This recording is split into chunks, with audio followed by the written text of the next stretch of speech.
Na tela conosco está o Matheus Leist, direto dos Estados Unidos, nosso primeiro representante na Fórmula Indy. Vamos começar falando, né?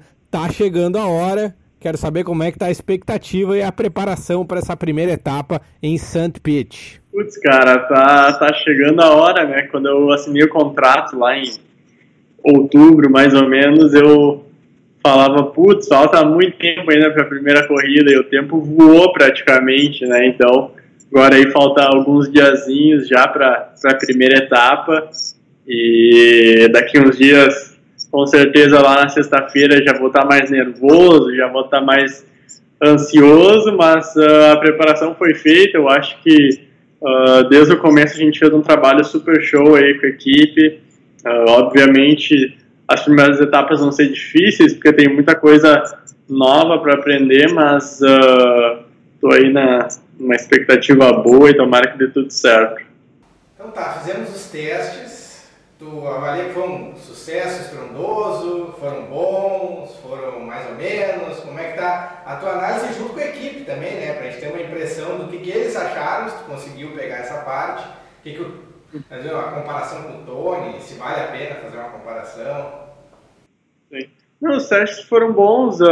Em termos de velocidade, eu acho que o carro tá bom. Lógico, a gente não andou em St. Pete ainda, a gente não andou em um monte de pistas, a gente só testou até hoje em Sebring, Sonoma e Phoenix, e durante todos os testes foram dias bem positivos, para ser bem sincero, todos os dias foram acima da expectativa. Então expectativa em relação, vamos dizer, ao que a equipe estava esperando e até o que nós estávamos esperando, porque a equipe nos últimos 2 anos não vinham de resultados muito bons, e felizmente nos testes aí, tanto quanto em Sonoma e Sebring, que foram em pista, e depois no oval a gente andou bem.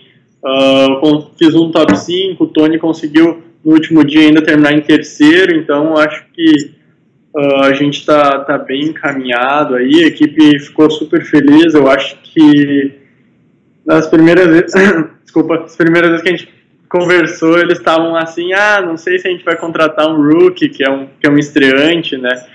E eu acho que eles estavam ainda com o pé atrás desde o primeiro momento que eu andei na pista. Eu acho que daí depois daquele meu primeiro teste em Sebring, que já foi um teste bom, que no segundo dia eu fui o mais rápido, e daí eu acho que meio que tirou um peso das costas dele, sabe? Porque até então a gente assinou o contrato e eu nunca tinha testado o carro, só tinha feito simulador. Então acho que tudo até então está sendo acima da expectativa, mas corrida é uma coisa completamente diferente, tem muita coisa ainda para aprender, mas se Deus quiser vai dar tudo certo. Dá para a gente dizer que você é uma aposta da Ford? Assim, eles vão bancar uma aposta em ti? Como é que é essa relação aí? É difícil, eu acho que eu posso ser mais uma aposta brasileira, talvez, porque estou surgindo aí no meio do Tony e do Elinho, que são 2 caras que o Elinho já se aposentou praticamente, só vai fazer Indianápolis, o Tony está indo provavelmente 2, 3 últimos anos de carreira, então acho que eu estou surgindo aí como uma aposta brasileira. E tomara que da Ford também, eu acho que é uma equipe que tem um super nome aqui nos Estados Unidos. O AJ é uma lenda americana, então tá no time dele, poder ter ele por trás da equipe, até mesmo como o Larry, que é o filho dele, que hoje é o presidente da equipe, eu acho que tá me fazendo bem. Espero continuar essa parceria aí por mais alguns anos, e tanto a equipe quanto o Tony, como eu também quero. Acho que todo mundo quer ganhar corrida e a equipe merece isso. Faz tempo, desde o Sato, que eles não ganham uma corrida. Então acho que tomara que nessa combinação nova deles aí a gente consiga bons resultados. Os testes, já começando a falar, dá para ver um astral legal na equipe. O Tony está empolgado, depois de ter um ano difícil na Ganassi, agora recomeçando. Como é que tá o astral do time, assim, depois desses treinos? Cara, tá bom. Eu acho que todo mundo tá feliz. Meus mecânicos ficaram bem felizes com o teste. Eu estava bem preocupado em relação aos pitstops, porque eu não consegui praticar muito. Eu fiz cara, eu devo ter praticado uns 10 pitstops só desde dos meus primeiros testes até agora eu tô indo para St. Pete, então praticamente nada, mas meus mecânicos, até mesmo meu engenheiro, eles falaram que eu tô super bem, que a gente com certeza vai conseguir, se não se manter bem, ganhar posições nos pits, então acho que um bom começo. E, cara, o clima da equipe tá bom, lógico que todo mundo tá positivo, mas tem que ser realista que vai ser difícil no começo. Eu acho que, apesar dos resultados no set terem sido bons, em termos de velocidade, de tempo, de estar andando na frente, a gente não, né? A categoria está andando com uma eletrônica toda nova esse ano, então, assim como também o kit aerodinâmico, e a gente teve muitos problemas nos testes, muitos problemas, ficamos muito tempo parado, coisas que a gente não estava esperando e coisas que ainda estão acontecendo, entendeu? Então, às vezes, tomara que não aconteça nada durante o final de semana de corrida, mas são coisas que, se acontecer, vai nos prejudicar bastante, entendeu? Assim como pode acontecer com as outras equipes, porque uma coisa completamente nova, e como maior parte das equipes não tiveram muito tempo de pista, a gente não conseguiu passar por todas as partes ainda, entendeu? Então, esse é o único empecilho ainda assim que pode nos prejudicar agora no começo. Esse problema, no caso, a curiosidade, ou problemas, não sei se é mais de um, é um negócio que para o carro, não tem o que fazer, tem um modo mais seguro de usar, que perca performance ou perca algum dado que vocês precisam e daí não dá tanto problema. Como é que funciona mais ou menos essa eletrônica aí? Os problemas da eletrônica, eles são basicamente de dados, então quando o carro está andando na pista durante, vamos dizer, em tempo real, é tudo transmitido para os engenheiros, então eles sabem aonde eu estou freando, eles sabem, lógico, todas as telemetrias minhas, assim como também eles conseguem ver a altura do carro, conseguem ver o consumo de combustível, conseguem ver tudo, tá ligado? Eles têm uma análise total do carro e é isso que está dando muito problema. Tem muitas dessas coisas, pressão de pneu que não funciona, gráfico de altura, que é uma coisa super importante, não funciona. Então, tem muitas coisas que, tipo, dão problemas que, vamos dizer, se na hora da corrida lá dá um problema no sensor de combustível, acabou a corrida, né? Então, são coisas assim que ainda estão dando muitos problemas com a eletrônica nova e não é só no nosso time, entendeu? Mas tem outros assim, por exemplo, tá no fim da corrida, não enxerga mais nada da telemetria, mas vamos do jeito que dá. Daí, se estiver correndo, vai do jeito que dá, né? Torce pra nada de errado acontecer, mas são coisas assim. Tá certo. Sobre o teste em Phoenix, até uma brincadeira com, enfim, teve aquelas esbarradinhas no muro ali quando tava tentando fazer umas linhas diferentes e o pessoal disse, tinha uma linha só para andar e não conseguia sair daquilo ali. Agora parece que a organização está pensando do jeito de emborrachar artificialmente uma segunda linha, aí tu vai estar mais preparado que os outros, hein? Não, se emborrachar a segunda linha, daí não tem quem me segure, né? Não, mas, cara, o teste em Phoenix foi super bacana. Eu acho que foi acima da expectativa também. Primeira vez no oval, né? O carro de Índia é bem rápido, todo mundo sabe. E o oval é um lugar muito técnico, apesar de parecer simples. Eu acho que é mais técnico do que uma pista normal, então foi bacana, cara. Aprendi bastante, eu acho que com esses errinhos, eu encostei no muro 3, 4 vezes, eu acho. Felizmente, todas elas, nenhuma vez estragou o carro, só uma vez deu uma entortadinha numa suspensão, mas arrumamos em meia hora, então nada que tenha dado prejuízo na equipe. Mas foi bom para aprender que na Indy Lights, eu acho que o pessoal que me acompanhou sabe que em Iowa eu me destaquei muito porque eu larguei de 10º, todo mundo fazia a linha de baixo e eu fui o único que tentei a linha de cima e justamente funcionou. Eu ganhei a corrida. E em Phoenix, não em Phoenix, mas a Indy, como ela tem um pneu muito mais mole que o da Indy Lights, o pneu deixa muito mais sujeira na parte de cima, que é onde não anda. Então, aqueles farelinhos ficam na parte de cima. E, cara, a partir do momento que tu encosta, tipo, meio pneu nessa parte suja, tu perde completamente a frente, daí tu não segura mais o carro, só freia e espera ver se tu vai conseguir trazer ele de volta, entendeu? Então foi isso que aconteceu todas as vezes, foi exatamente a mesma coisa. Às vezes nem foi porque eu tentei andar em cima, foi porque eu passei um pouquinho e não consegui mais voltar, entendeu? É tipo o morrinho artilheiro do futebol ali. Eu vou incluir umas perguntas aqui, eu chamei um pessoal aí no Facebook para contribuir com as perguntas para ti, então eu vou chamar o pessoal, puxar algumas perguntinhas. O Rodrigo Ferreira Amaral quer saber de ti, se já assistiu corridas antigas da Indy, tá pegando alguma referência, se tem alguma que já te marcou, assim, vendo algum vídeo de Indianápolis, já fez uma pesquisa aí? Tá respondendo pro Rodrigo aí, sim, eu já assisti, eu venho assistindo muitas corridas até justamente por esse negócio de estratégia, de pit stop, de poupar gasolina, que são coisas completamente novas para mim, e o quanto mais eu conseguir, eu acho, aprender ou pelo menos pegar informações, eu acho que vai ser super importante para mim. Então, praticamente no último mês, aí eu vim assistindo bastante corridas da Indy, não necessariamente só do ano passado, vinha assistindo corridas de 2005, 2006, até ontem estava assistindo, vim no voo, estava voltando do simulador, vim assistindo uma corrida também, que teve há 3 anos atrás, então tô sempre tentando buscar me preparar o máximo possível aí para a primeira etapa, e tenho certeza que isso tem me ajudado muito. Até um fato interessante é que a equipe recomenda fazer isso até.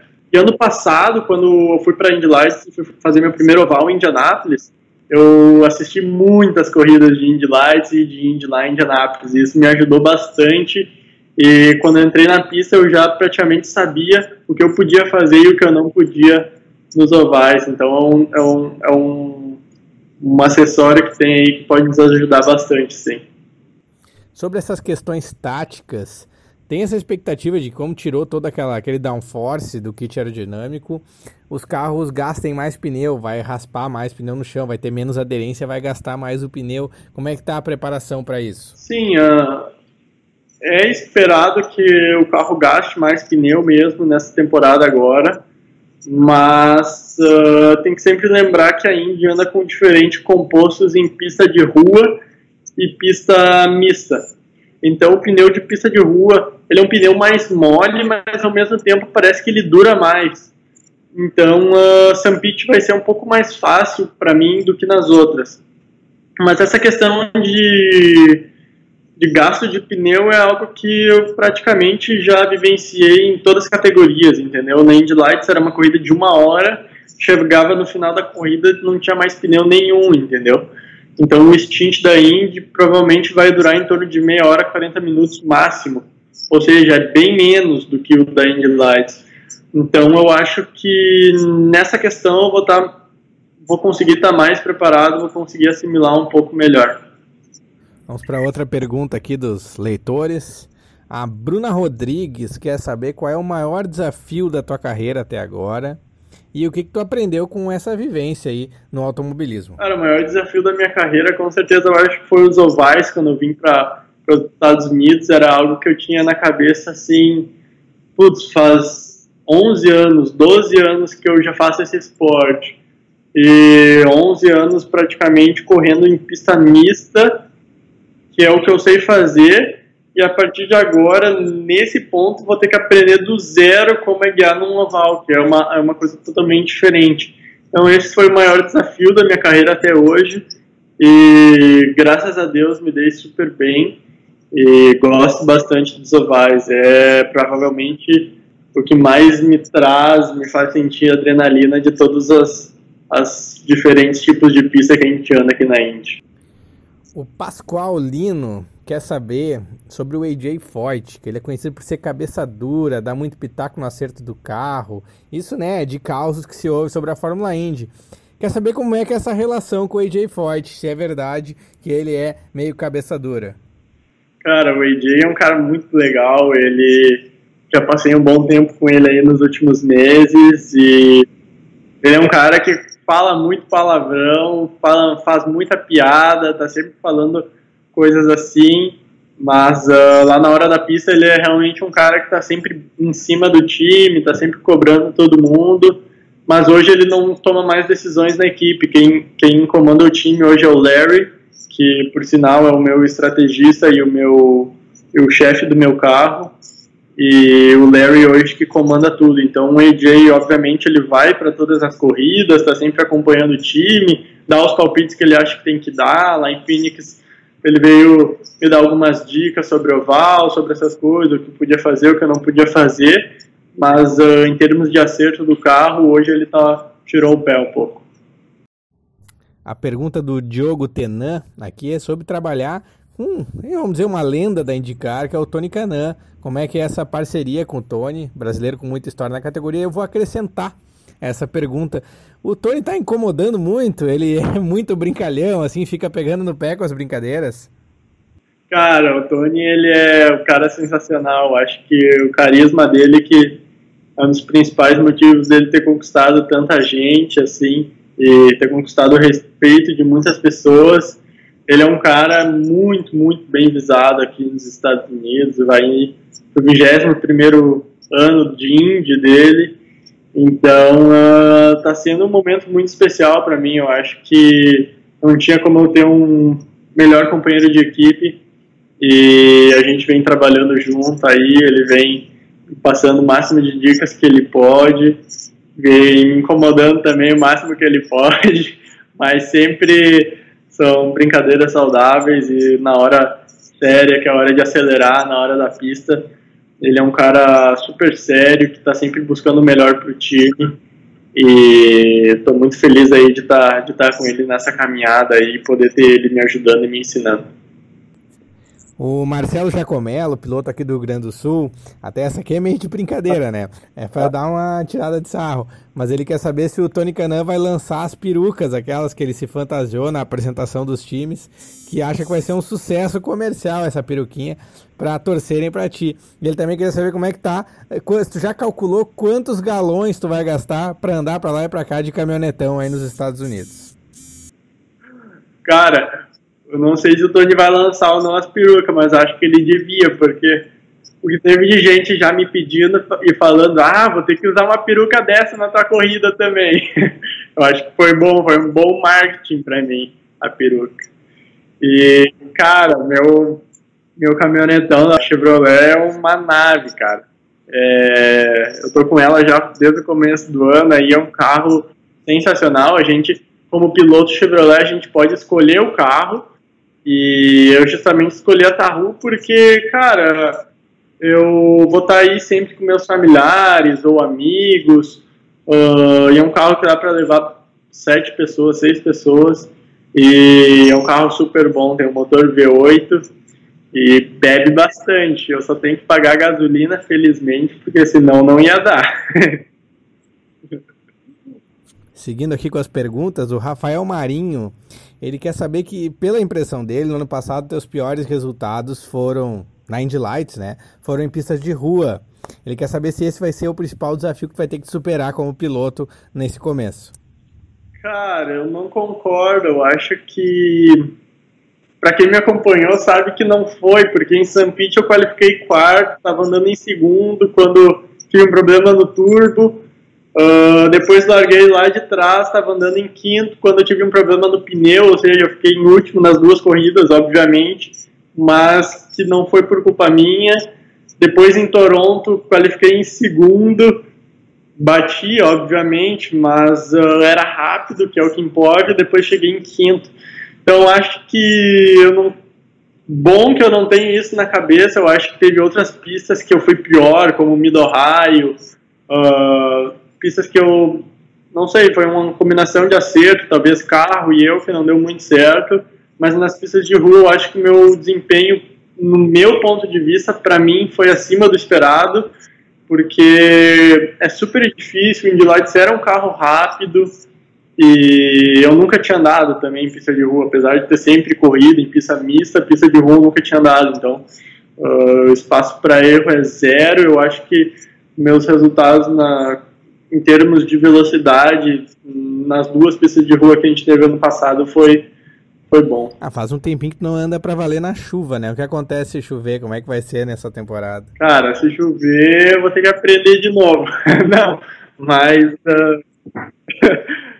sorte que eu fiquei 2 anos na Inglaterra e andei uma cota de vezes na chuva bem acima de todos os anos, então tenho bastante experiência.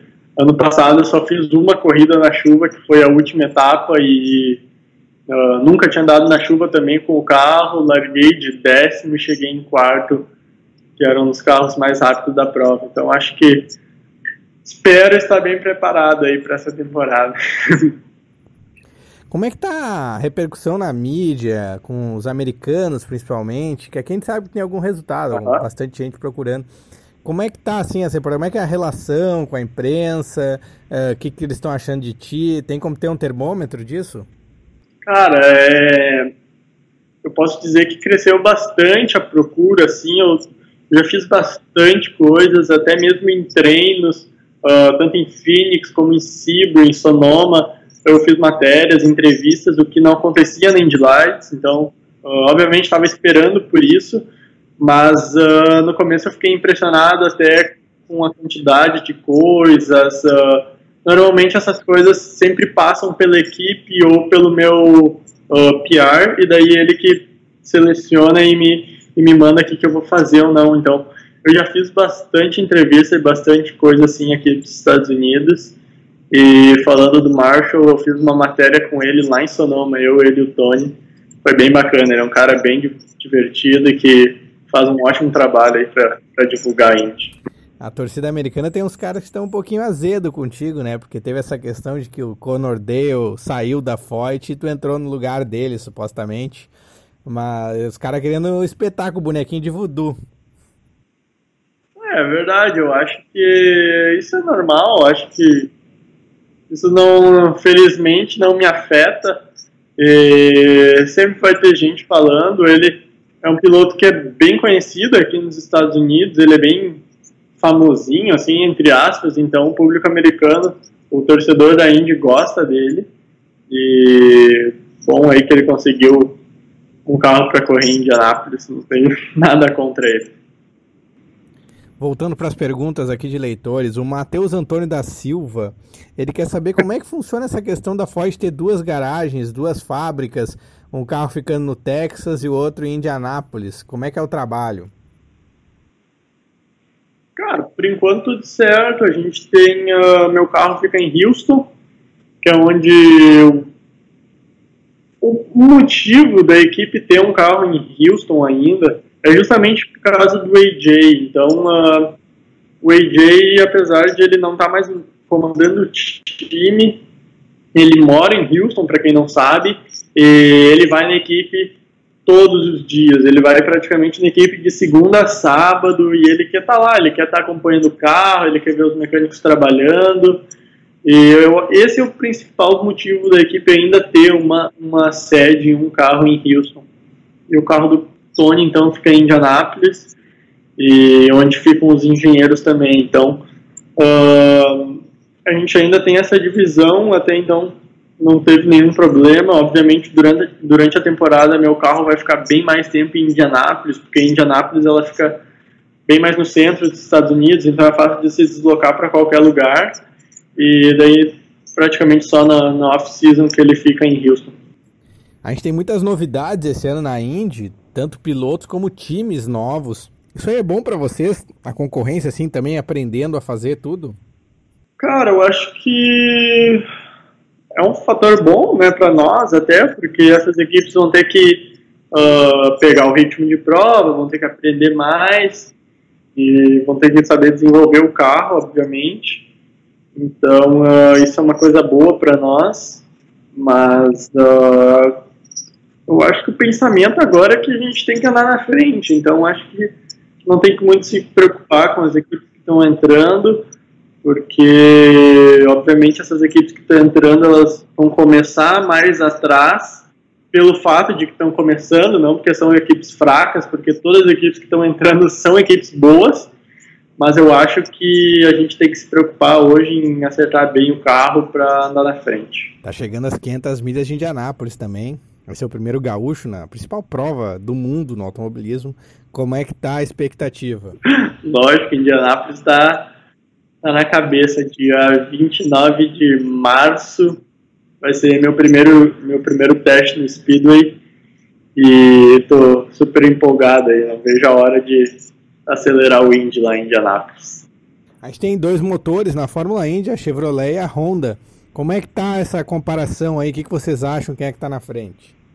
Cara, a gente acha que a Honda tá um pouquinho à frente da Chevrolet, um pouquinho. Obviamente a Penske está lá na frente, mas a Penske sempre está lá na frente, entendeu? Mas além da Penske, a gente acha, concluindo assim nos resultados de todos os testes, desde Sebring até agora Phoenix, ou mesmo os últimos testes de Sebring que a gente nem participou, a gente acha que a Honda está um pouquinho na frente da Chevrolet. Dentro do time mesmo, sobre performance, vocês sabem mais ou menos o que está melhor a equipe, o que está faltando, pontos fracos, pontos fortes? Tem alguma preocupação específica? Cara, eu acho que... Vamos ver, o Tony ele tem um pouquinho de preocupação em relação ao nosso time no pit stop. Então, ele não sabe ainda se... Desculpa. Se a equipe vai estar bem ou não, como ele espera que esteja. Em relação a pistas, a gente espera andar mais na frente nos ovais. Acho que os ovais vai ser mais fácil para a gente andar na frente. A gente falar um pouco mais da tua carreira, o momento mais importante dela, talvez, antes dessa estreia na Indy. Como é que foi aquele campeonato de Fórmula 3, o título da Fórmula 3 britânica em 2016? Cara, em relação ao campeonato de Fórmula 3,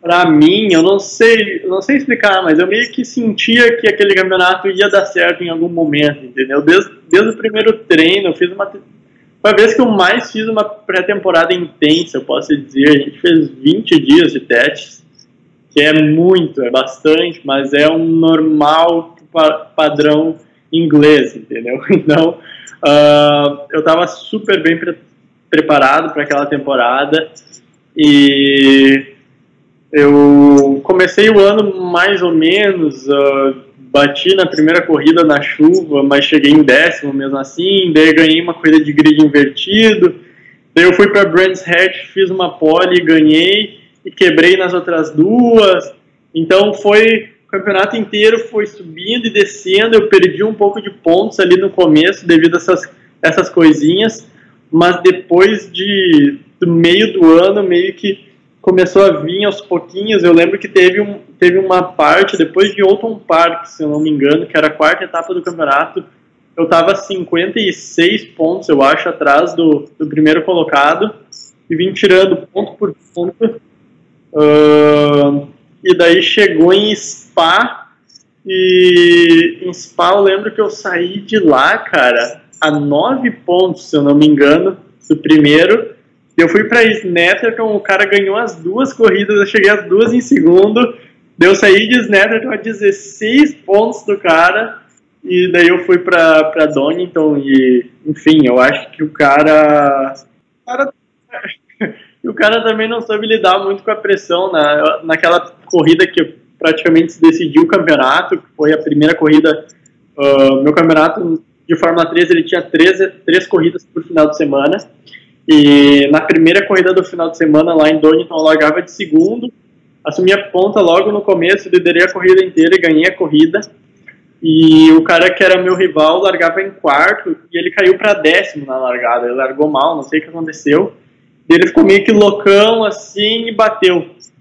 E como ele bateu, ele fez 0 pontos, e eu nem lembro se eu fazia 30 ou 35, eu só sei que eu abri pontos infinitos, assim, em relação a ele, era só depois conservar nas outras 2 corridas e daí eu ganhei o campeonato. Então, foi um ano que eu acho que era para ser, eu ganhei 4 corridas, mas fui muito constante durante a temporada inteira, fiz 11 pódios de 22, 23 corridas, então foi um super ano.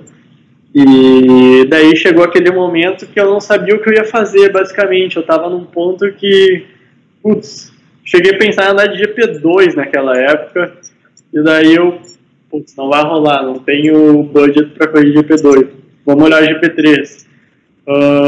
Era bacana, mas era tipo, sabe como é lá na Europa? É aquele jeito, sabe? Se não andar com aquela equipe, não vai ser campeão, aquela equipe custa o dobro das outras. Aquela equipe tem o piloto Mercedes, que é o cara que a equipe que é que ganha, então, cara, a Europa é um negócio complicado, então, se tu não tá... Então acontece isso nas categorias de acesso à Fórmula 1, de ter um preferido, uma combinação com a equipe grande. Tem o tempo inteiro, então se tu não tá no meio dessa coisa, desse sistema, não vai pra frente, entendeu? Então, eu basicamente testei de GP3, andei bem, eu fui 4º no segundo dia, no terceiro dia, cara, tive uns problemas lá, a gente andou mal, mas com certeza ia andar no top 5 na GP3, mas desde aquele teste eu já tinha na minha cabeça, eu sei quem vai ser o campeão dessa categoria. E não porque era o melhor cara, mas era o cara que tava no lugar certo, com o time da Mercedes, e deu no que deu, o cara foi campeão, entendeu? Lógico, o cara é um puta piloto, mas a gente já sabia que era isso que ia acontecer, entendeu?